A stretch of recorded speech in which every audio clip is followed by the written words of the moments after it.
नमस्कार दोस्तों, स्वागत है आपका स्टडी पाठशाला में। आज हम डिस्कस कर रहे हैं यूपीएससी पीवाईक्यू 2022 के जीएस पेपर 3 के इकोनॉमी पार्ट के क्वेश्चंस को। तो आज का जो क्वेश्चन है ये आपका है फूड प्रोसेसिंग से रिलेटेड। तो क्वेश्चन क्या है, इलेबरेट करना है the scope and the significance of the food processing industry in India. इसके बारे में आपको डिस्कस करना है। तो सबसे पहले क्या बताएंगे, किस तरीके से बताएंगे, डेफिनेशन लिखेंगे इसकी इंट्रोडक्टिव पार्ट में। देन आपने बॉडी पार्ट में क्या लिखना है, स्कोप, सिग्निफिकेंस क्या है। तो सबसे पहले इंट्रोडक्शन में क्या लिखेंगे आप, फूड प्रोसेसिंग होता क्या है। इसमें क्या होता है कि ट्रांसफॉर्म करना एग्रीकल्चर प्रोडक्ट्स हैं उनका फूड वाले आइटम्स में। फॉर एग्जांपल आपने कैन में आपने देखा है ना कि पाइनएप्पल्स आपने कैन में देखे हैं, फर्मेंटेशंस देखे हैं, राइट। पाश्चराइजेशन हो रहा है, जैसे मिल्क का आपने देखा है कि पैकेट्स मिल्क आ रहे हैं आपके पास। तो सेम इसी को बोल देते हैं आपका फूड प्रोसेसिंग। उसका पेरिशेबल लाइफ है, उसकी जो शेल्फ लाइफ है उसको इंक्रीज कर दिया गया है। ठीक है, इस तरीके से हम इस क्वेश्चन को अटैम्प्ट करेंगे। कैसे करना है ये हम अभी डिस्कस करते हैं। सबसे पहली चीज इंट्रोडक्टिव पार्ट में हम क्या लिखेंगे, डेफिनेशन, राइट। डेफिनेशन में वही मैन्युफैक्चरिंग प्रोसेस जो कन्वर्ट कर दे रॉ मटेरियल को इनटू यूर आपके एडिबल फूड। ठीक है, अब पर्पस क्या है, सबसे पहली चीज पेरिसेबल गुड्स हैं, बल्कि फूड रिसोर्सेज हैं, उनको यूजेबल फूड में लेके आना। पेरिसेबल प्रोडक्ट है मतलब वही उसकी जिसकी shelf life for example 5 days की है। जितने भी वेजिटेबल्स हैं या आप इवन आप मान लीजिए मिल्क प्रोडक्ट है, मिल्क की वैल्यू वो कितनी होती है, शेल्फ लाइफ लगा लीजिए 2 दिन। 2 दिन में वही बात है, खट्टा वगैरह हो जाएगा, ख़राब हो जाएगा, फट जाता है दूध, है ना। तो पेरिशेबल लाइफ इंक्रीज कर दी गई है, पैकेज फूड बना दिया गया है उसको। तो जो वेस्टेज हो रही थी वो कम हो गई है। ठीक है, यूजेबल प्रोडक्ट्स बना दिए गए हैं, वेजिटेबल्स हैं, फ्रूट्स हैं, by process of your fermentation हो गया, कैन में कर रहे हैं, पास्चराइजेशन हो गया। ठीक है, ये सारे इसके टाइप हो गए। इंपॉर्टेंस क्या है, एनहांस करेगा स्टोरेज, स्टोरेबिलिटी एनहांस कर देगा। अब कैन में आपके पाइनएप्पल्स हैं तो वो कितना भी स्टोर कर लीजिए। सेम आपका पोर्टेबिलिटीज़, सेम आपका पेल्टेबिलिटीज़ और आपके कन्वीनियंस के अकॉर्डिंग। ठीक है, इसमें हम क्या लिखेंगे, इंट्रोडक्टिव पार्ट में फूड प्रोसेस इंडिया में क्या क्या है उसके बारे में डिस्कशन करेंगे। अब क्या है, देन आपका स्कोप, देन सिग्निफिकेंस। स्कोप में क्या रहेगा, सबसे पहले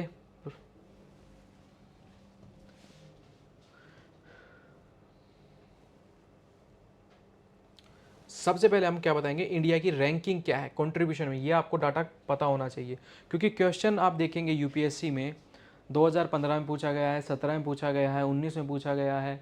फूड प्रोसेसिंग का तो क्वेश्चन आते ही रहते हैं। तो आपको पता होना चाहिए कुछ डाटा अगर आपके पास है तो इंट्रोडक्टिव पार्ट में भी यूज़ हो सकता है, इवन आपके बॉडी पार्ट में भी यूज़ हो सकता है। तो डाटा के अकॉर्डिंग अगर आप देखेंगे, सबसे पहले आप बताएंगे 5th लार्जेस्ट कॉन्ट्रीब्यूटिंग है 6% जीडीपी का, जिसमें 13% आपका क्या होता है, एक्सपोर्ट होता है। 6% क्या है आपका, इंडस्ट्रियल इन्वेस्टमेंट है इसमें। सेम आपका क्या रहेगा, 6th largest food and grocery market में है। रिटेल में आपका 70% है। ये डाटा सारा आपको याद रखना पड़ेगा, क्योंकि फूड प्रोसेसिंग मैंने क्या होता है, क्वेश्चंस लगभग हर दूसरे साल ये क्वेश्चंस आ ही रहा है। देन आपका रिप्रेजेंट करेगा 32% of your India's food market. ठीक है, अब कंट्रीब्यूट कितना कर रहा है, 80% जीवीओ इन यूर मैन्युफैक्चरिंग। जीवीओ मीन्स आपका ग्रोस वैल्यू एडिशंस, और आपका ये डाटा बताना है। देन आपका आता है की एस्पेक्ट्स।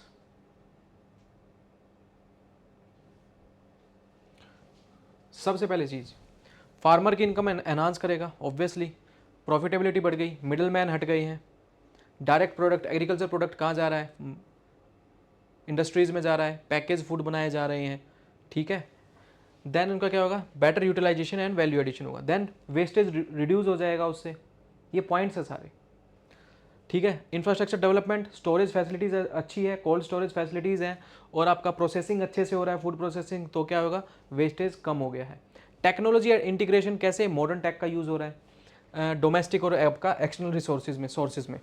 देन आपका क्या आ गया, R&D एनकरेज किया जाएगा कि क्या क्या इसमें इंग्रेडिएंट यूज़ करें ताकि इसकी पेरिशेबल लाइफ, इसकी शेल्फ लाइफ भी बढ़ जाए। ठीक है, R&D चल रही है उस पर। Product and process development and improved packaging, packaging पे भी इंप्रूवमेंट करना। देन आपका आ जाएगा प्रमोट्स एक्सपोर्ट, एक्सपोर्ट प्रमोट करेगा, बूस्ट करेगा इस चीज़ को, एक्सपोर्ट को, प्रोसेस्ड फूड को। देन आपका होगा एम्प्लॉयमेंट जनरेशन। अब मैन्युफैक्चरिंग आउटलेट सेक्टर्स बन गए हैं फूड प्रोसेसिंग के लिए, एग्रीकल्चर प्रोडक्ट्स डायरेक्ट आ रहे हैं मैन्युफैक्चरिंग सेक्टर्स में, तो आपका एम्प्लॉयमेंट जनरेशन हो गया उससे।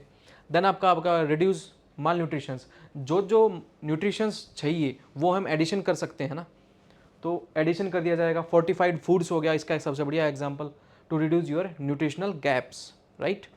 देन आपका हो गया एनकरेज क्रॉप डाइवर्सिटी, डाइवर्स कर दिया जाएगा different cropping pattern, different crops पे, तो डाइवर्सिफिकेशन आ जाएगा। अब कंक्लूजन में क्या लिखेंगे, वाइटल रोल है, इकोनॉमिकल ग्रोथ भी है, एग्रीकल्चर ग्रोथ भी है, मिडल मैन हट गया है, और डबल फार्मर की इनकम भी हो रही है, एम्प्लॉयमेंट जनरेशन भी हो रही है इससे, तो वैल्यू एडिशन रहेगा, एक्सपोर्ट भी बढ़ेगा, फूड सिक्योरिटी भी बढ़ेगी, और न्यूट्रिशन लेवल भी बढ़ेगा, फोर्टिफाइड फूड्स मिल रहे हैं उनको, तो कंट्रीब्यूट करेगा कंटिन्यूड, अगर इन्वेस्टमेंट बढ़िया से हो, ठीक है।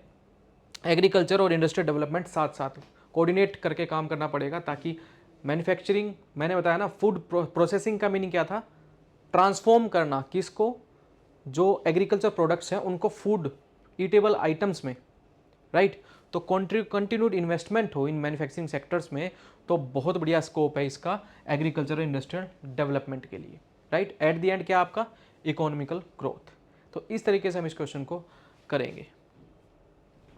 नेक्स्ट क्वेश्चन देख लेते हैं आपका। नेक्स्ट क्वेश्चन है, the increase in life expectancy in the country has led to newer health challenges आ रहे हैं in community, what are those challenges and what steps need to be taken to meet them. इस type के questions में क्या करेंगे, सबसे पहली चीज़ आपको डाटा पता होना चाहिए। अब डेफिनेशन तो नहीं बताएंगे लाइफ एक्सपेक्टेंसी अरे, तो डाटा ओरिएंटेड आपको इंट्रोडक्शन देना पड़ेगा। डाटा अगर आपको बढ़िया से पता है तो इसका इंट्रोडक्शन बहुत बढ़िया लिख सकते हैं। तो इस टाइप के क्वेश्चंस के लिए आपके पास डाटा होना चाहिए। तो लाइफ एक्सपेक्टेंसी अगर आप देखेंगे 1990 के टाइम में 60 एज थी, ठीक है। 2019 में ये बढ़ के कितनी होगी आपकी, 70 होगी, मतलब बूढ़े लोग ज़्यादा हो गए, एज लोग ज़्यादा हैं, ठीक है। तो सीनियर सिटीजन ज़्यादा हो गए हैं, पेंशन पे बर्डन आ रहा है, किस पे बर्डन आ रहा है, फिजिकल डेफिसिट बढ़ रहा है क्योंकि पेंशन दी जा रही है। तो double in the senior citizen कितनी होगी, 8% 2011 में से 16% 2040 तक एक्सपेक्टेड है। तो चैलेंज होगा, हेल्थ केयर पॉलिसीज़ में भी चैलेंजेस आएंगे, इंफ्रास्ट्रक्चर चैलेंजेस भी आएंगे, काफ़ी चैलेंजेस आएंगे, वो हमें डिस्कस करने हैं, ठीक है।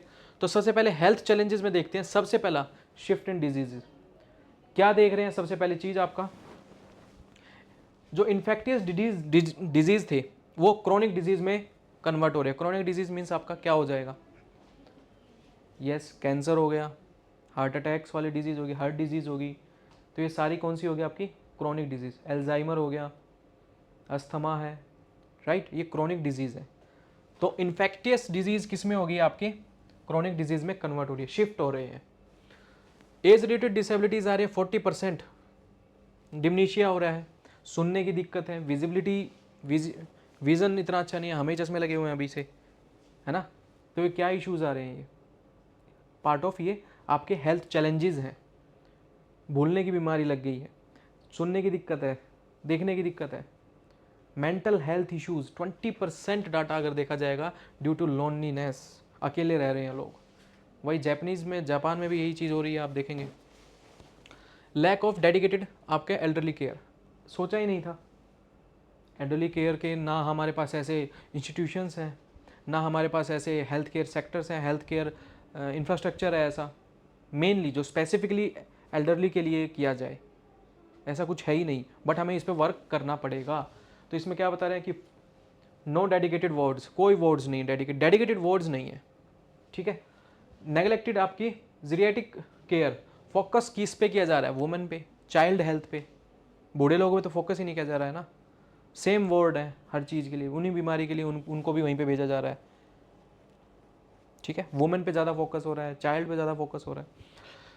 लो इंश्योरेंस कवरेज ओनली 18% कवरेज है, लो इंश्योरेंस कवरेज मिल रही है इनको। तो स्टेप नीडेड, सबसे बड़ी चीज़ नंबर 1 क्या, इंक्रीज करना पड़ेगा public expenditure. Obviously public expenditure means government को आपका इंटरवेंशन करना पड़ेगा प्रिवेंटिव, क्यूरेटिव और आपका रिस्टोरेशन सर्विसेज के लिए। गवर्नमेंट को अब आना पड़ेगा इस चीज़ के लिए। Strengthen health and wellness centres, village level पर इम्प्लीमेंटेशन करनी पड़ेगी हेल्थ सेंटर्स की। डेडिकेटेड एल्डरली वार्ड्स होने चाहिए। अभी चैलेंज था, वही आपको स्टेप्स में आ जाएंगे कि क्या क्या स्टेप्स ले हम, ठीक है। तो देन आपका आ जाएगा national and regional institution of ageing, specialised institution होने चाहिए। कोई इंस्टीट्यूशन है ही नहीं, कोई हेल्थ केयर ऐसा हॉस्पिटल नहीं है कि स्पेशल एल्डरली के लिए है, बूढ़े लोगों के लिए है, ऐसा तो कोई नहीं देखा, ठीक है, इनके लिए काम करना पड़ेगा। Then focus on silver economy, silver मतलब आपके वो वाइट हेयर, वाइट कलर के हेयर, सिल्वर मीन्स सिंपल समझिए वाइट कलर का है। 1970 में ये जापान में सिल्वर इकोनॉमी का मतलब नाम चर्चा में आया था ये, ठीक है। अब इसमें क्या था कि इन पे स्पेसिफिकली फोकस किया जाए, इनके टाइप के प्रोडक्ट्स बनाए जाएं, सर्विसेज बनाई जाएं, तो that is called your silver economy. उसमें हेल्थ में आ जाए, उनको जो प्रोडक्ट्स चाहिए उनके इंफ्रास्ट्रक्चर ऐसा मिले, अपडेटेड हो सब कुछ, एसओएस सर्विस हो उनके लिए, ठीक है, इस टाइप के पॉइंट्स बोले गए हैं। तो फोकस किया जाए सिल्वर इकोनॉमी में, मीन्स आपका geriatric health care and products बनाए जाए, जैसे आपके राष्ट्रीय वायुश्री योजना है। सेम आपका क्या बनाया जाए, सपोर्ट किया जाए स्टार्टअप्स को, कौन से जो इंसेंटिव किया जाए जो एज केयर प्रोडक्ट्स बना रहे हैं, जैसे आपका सेज पोर्टल, ठीक है। देन आपका क्या लिवरेज किया जाए आईटी सेक्टर्स को, होम ऑटोमेशंस, टेलीमेडिसिन्स। होम ऑटोमेशन में मीन्स उनको एक ऐसे प्रोडक्ट्स दिए जाएं जो इजीली यूज़ कर सकें, ठीक है। एनहांस किया जाए इंश्योरेंस कवरेज को अंडर यूर आयुष्मान भारत, इस स्कीम के तहत उनको कवरेज मिले। अवेयरनेस हो, early detection of disease, awareness दी जाए। तो ये सारी चीज़ किस पे रिलेटेड है, सिल्वर इकोनॉमी, मतलब फोकस किस किस पे किया जाए, बूढ़े लोगों पे, 50+ जो हो जाते हैं। सिल्वर मीन्स मैंने आपको बता दिया जिनके वाइट कलर के हेयर होते हैं, वो सिल्वर इकोनॉमी का पार्ट। कंक्लूजन में ये बताएगा कि पॉपुलेशन जीडीपी ड्रिवन होनी चाहिए, जो एल्डरली हैं उनको भी जीडीपी ड्रिवन करना पड़ेगा हमें, तो उस पर फोकस करना पड़ेगा। तो उसके लिए क्या करेंगे, स्ट्रेटजीज बनानी पड़ेगी ताकि विन विन सिचुएशन आए और हमारी जीडीपी की जो ग्रोथ, जो हमारा टारगेट है 5 ट्रिलियन इकोनॉमी बनाने का, वो हम अचीव कर सके। क्योंकि आपने देखेंगे स्टार्टिंग में ही देखिए, इंट्रोडक्शन में देखिए ना कि एज्ड लाइफ एक्सपेक्टेंसी भी बढ़ रही है, साथ साथ एज्ड पॉपुलेशन या सीनियर सिटीजन की पॉपुलेशन भी बढ़ रही है। तो हमारा फोकस क्या रहेगा, इन जितने भी चैलेंजेस हैं उन पे काम करना, जितने भी आपके हेल्थ चैलेंजेस हैं उन पे फोकस पॉइंट्स लिखिए। देन स्टेप्स क्या क्या नीडेड है, सेम स्टेप्स नीडेड होंगे जो ये हमारे वर्कआउट करने हैं इन पे। तो इस तरीके से हमें ये फोकस ऑन सिल्वर इकोनॉमी का आपको हाईलाइट करना पड़ेगा, इसमें बताना पड़ेगा क्या क्या सपोर्ट किया जाए, क्या क्या लेवरेज दिया जाए, क्या क्या अवेयरनेस फैलाई जाए। देन आपको कंक्लूजन में ये कहना है कि एजी पॉपुलेशन को हमें एक जीडीपी ड्रिवन बनाना पड़ेगा, ठीक है, जीडीपी ड्राइवर है ये। तो इस तरीके से हम क्वेश्चन को कंप्लीट करेंगे।